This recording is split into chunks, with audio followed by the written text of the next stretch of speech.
সবাই কি অবস্থা, ভালো আছেন? আজকে আমি কী রান্না করবো ওটা দেখো। আর এটা হলো কলাটাকে ভাজি করো আগে, তারপরে কীভাবে কী রান্না করো সেই দেখাবো। একটু আমি তেল দিয়ে দিচ্ছি, এখন একটা করে কলা দিয়ে দিতেছি। কলাটা একটু হালকা হালকা ভাজি হবে, তারপরে নামাই ফেলাবো।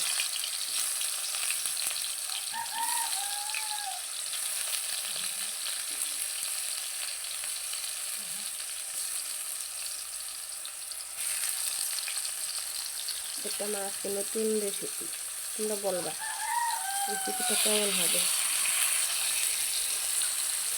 মনে হচ্ছে কলা ভাজি করবো না, কলা ভাজি করবো না আর ডিম রান্না করবো, যে ডিম সেদ্ধ করে রেখে দিচ্ছি।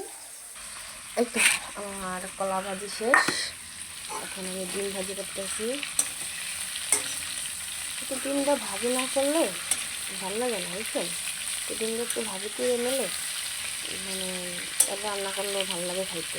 আমার কাছে তো ভালো লাগে, অন্য কারো কাছে কেমন লাগে জানি না।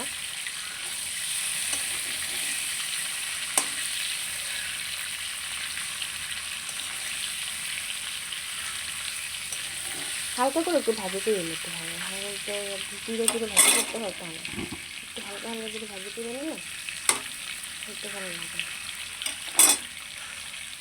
আজকে ডিম একটাই করবো, আর এটাকে কী করবো বলেন তো? এটা হলো একটা স্পেশাল আমার রান্না। এটার ভিতরে আমি সামান্য একটু তেল অ্যাড করছি, আর হয়েছে যে আমি ব্লেন্ডার করে সব কিছু রেখে দিয়েছি। এখানে কাঁচা লঙ্কা আছে, পেঁয়াজ, রসুন, আদা, তারপরে সাদা জিরা, তারপরে একটু ধনিয়া, এগুলো আমি সব একসাথে মানে ব্লেন্ডার করে মিক্স করে রেখে দিয়েছি। হ্যাঁ, এখন এগুলো একটু একটু করে দেবো।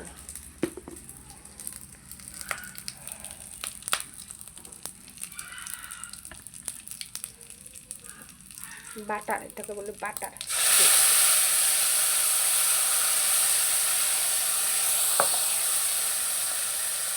হালকা একটু পানি দিয়ে দিতে আছি।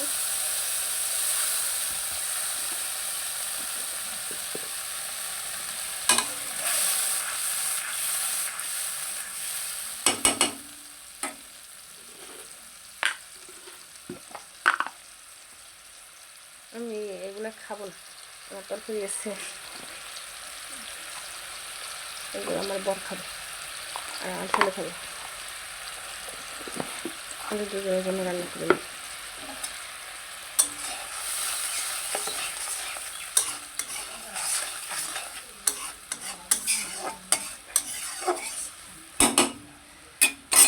এটা জাল হোক, একটু ঢাইকে দিই। মানে ঢাইকে দেওয়ার কারণ কি, যাতে তেলটা উপরে না উঠে যায়, বুঝতে পারছেন? তারপর ঢাইকে দিয়েছি।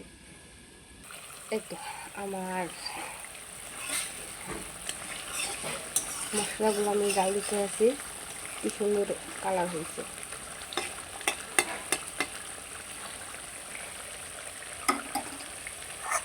আমি ভাবতে আছি প্রথম এটাই রান্না করবো। আমি এখন কলাটা দিয়ে দিতেছি।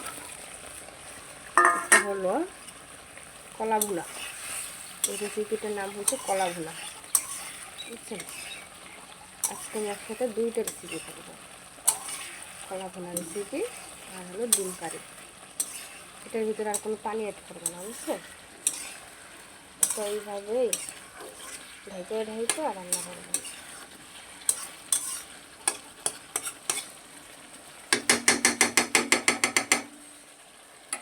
এটার কালারটা কেমন হয়, মানে কেমন রান্না হয়েছে, আমি পরবর্তী ভিডিওতে অবশ্যই দেবো। তোমরা অবশ্যই অবশ্যই আমার এই ভিডিওটা দেখবে। যখন আমি একটাই রান্না করবো তখন অবশ্যই দেবো।